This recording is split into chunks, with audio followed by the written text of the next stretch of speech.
my crew signed a deal without me because I wanted to look at the contract. We had just heard about Crucial Conflict, got jerked for their money for a certain song or whatever. So we supposed to really read the contracts, let the lawyer look at the contract. They signed the contract because they had access to the studio and they wanted that access. I know what it was.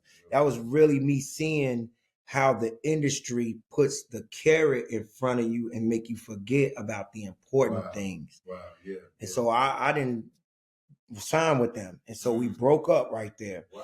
And at that same time, I'm looking in the Source magazine and I see a flyer that says, "Are you good enough?" They're going around to 10 different cities to battle 100 artists against each other. And whoever wins that battle is going to battle in New York.